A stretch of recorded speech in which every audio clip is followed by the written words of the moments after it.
নমস্কার। Voter SIR সংক্রান্ত এই ভিডিওতে আপনাদের সবাইকে স্বাগত। আজকের ভিডিওতে আপনাদের সঙ্গে আলোচনা করব আপনারা যে ভোটার এসআইআর ফর্মটি অনলাইন বা অফলাইন যেখানে জমা করেছেন সেক্ষেত্রে কোন কোন কারণে আপনাদের যে হিয়ারিংটা হতে চলেছে বা শুনানিটা হতে চলেছে ৯ ডিসেম্বর খসড়া তালিকা প্রকাশিত হবার পরে সেই শুনানিতে কারা কারা ডাক পাবেন বা কাদেরকে ইলেকশন কমিশন অফ ইন্ডিয়ার তরফ থেকে ডাকা হতে পারে সেই নিয়ে আলোচনা করব। এই নিয়ে টিভি9 বাংলা একটি প্রতিবেদন প্রকাশিত হয়েছে, আপনাদের সামনে সেটা প্রথমে আগে তুলে ধরি। দেখুন, এখানে প্রথমে যেটা বলা হয়েছে ৯ ডিসেম্বর খসড়া তালিকা প্রকাশ করবে ইলেকশন কমিশন অফ ইন্ডিয়া। খসড়া তালিকায় কাদের নাম থাকবে প্রথমেই বলা হচ্ছে এনুমারেশন ফর্ম জমা দিলেই নাম, অর্থাৎ যারাই জমা করবেন তাদেরই কিন্তু নাম থাকবে, এরকম একটা বলা হচ্ছে।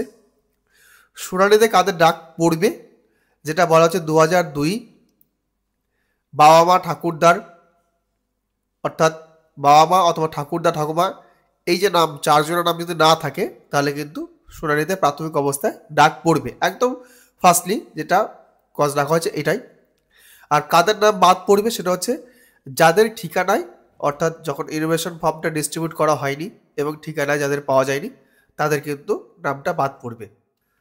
পরের একটা কি বলেছে দেখুন, যে শুনানিতে কাদের ডাক পড়বে শেষ এসআইআর ম্যাপিং যদি অমিল হয়, অর্থাৎ বিএলও যে ম্যাপিংটা করেছে, বিএলওরা লোকাল ম্যাপিং যেগুলো করেছে বুথ ওয়াইজ, সেক্ষেত্রে যদি অমিল পায় ইলেকশন কমিশন অফ ইন্ডিয়া সেক্ষেত্রেও কিন্তু তাদের ডাকা হতে পারে।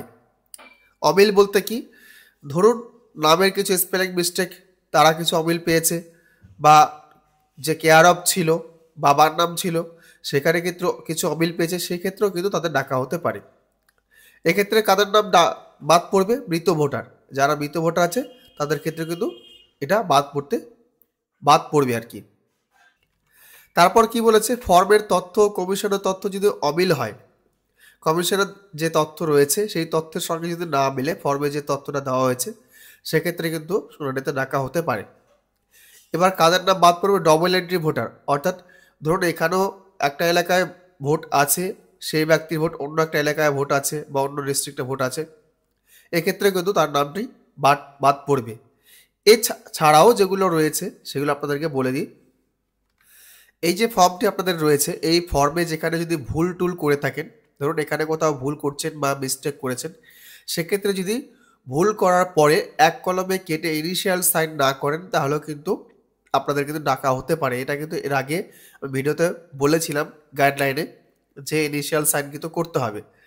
তারপর হচ্ছে নিচে চলে যাই আমরা, যদি 2002 নিজের নাম থাকে এবং এখানে যদি কোনো ভুল ভাল করেন 2002 এর ক্ষেত্রে 2002 অ্যাজ পার যেরকম ছিল সেরকম যদি না লেখেন আপনারা যদি এপিক নাম্বারটা বর্তমান এপিক নাম্বার দিয়ে দেন, অথবা নামের স্পেলিং যদিও বাংলায় ছিল তখন নামের স্পেলিংয়ে গন্ডগোল নাও দেখতে পারে, যদি বাংলায় লিখে থাকেন যদি নামের স্পেলিং গন্ডগোল দেখে সেক্ষেত্রেও প্রবলেম হতে পারে।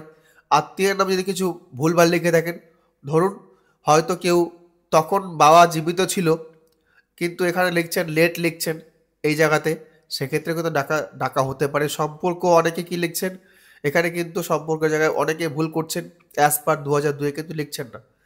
এই ভুলগুলো যারা করছেন তাদের ক্ষেত্রেও কিন্তু ডাকা হতে পারে। ঠিক তেমনি করে এই সাইডেও আত্মীয়ের নাম, অর্থাৎ লিঙ্ক যেটা থাকছে 2002 নিজের নাম যদি না থাকে সেক্ষেত্রে এখানে যার নাম ইনপুট করছেন, বিশেষ করে পরবর্তী ক্ষেত্রে যেগুলো দেওয়া হয়েছে মায়ের দিক থেকে দাদু দিদা, তারপর দাদা কাকা জেঠু, এগুলো যারা দিয়ে ফিল আপ করছেন তাদের ক্ষেত্রে কিন্তু ওই শুধুমাত্র তাদেরকে বলা হয়েছে যে আত্মীয়ের নামটা উল্লেখ করতে, কিন্তু হিয়ারিংয়ে কিন্তু তাদের ডাকা হবে বা শুনানিতে কিন্তু তাদের ডাকা হতে পারে। এইগুলো কিন্তু তারা উল্লেখ করেই দিয়েছিল এর আগে ইলেকশন কমিশন অফ ইন্ডিয়া। সেক্ষেত্রে আপনাদের এস্টাবলিশ করতে হবে তাদের সঙ্গে যে সম্পর্কটা ছিল আইডি প্রুফ দিয়ে বা ভোটার কার্ড বা অন্য কোনো ডকুমেন্ট দিয়ে প্রমাণ করতে হবে যে তাদের সঙ্গে আপনাদের 2002 লিঙ্ক ছিল বা বর্তমানেও আছে।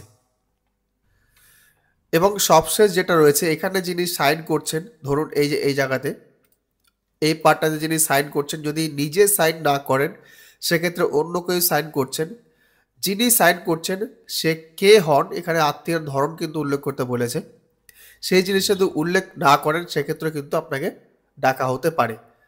এই জিনিসগুলো কিন্তু আপনারা খেয়াল করবেন। এখনও যারা ফর্ম সাবমিট করেননি, এই জিনিসগুলো ঠিকঠাক করে সাবমিট করুন। তাহলে কিন্তু সেই ভুলগুলো আর হবে না এবং আপনাদের হয়তো ভুলটা সংশোধন করে নিয়ে আপনাদের ডাকা নাও হতে পারে। আর আরও একটা ইনফরমেশন আপনাদেরকে দিয়ে দিই। প্রথম দিকে কিন্তু আধার কার্ডে ছোটোখাটো মিসম্যাচ থাকলে পরেও আধার কার্ড এবং ভোটার কার্ডে যদি মিসম্যাচ থাকতো, প্রথম দিকে কিন্তু অনলাইন এসআইআর ফর্ম সাবমিশন নিচ্ছিল না।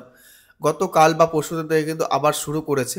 মিসম্যাচ সামান্যতম থাকলেও সেটা কিন্তু এনুমারেশন ফর্মটা অনলাইনে সাবমিট করা যাচ্ছে, যেটা আমি গতকালও একটা করে দেখেছি এবং আজকেও করে দেখেছি যে অনলাইন সাবমিশনের ক্ষেত্রে ছোটোখাটো মিসম্যাচ কিন্তু নিয়ে নিচ্ছে। ব্র্যাকেট যদি থাকে, অর্থাৎ আধার কার্ডে ব্র্যাকেট নেই কিন্তু ভোটার কার্ডে ব্র্যাকেট রয়েছে, এই সমস্ত ক্ষেত্রে কিন্তু আপনারা ফর্ম ফিল আপ করতে পারবেন, অনলাইনে সাবমিশনটা করতে পারবেন।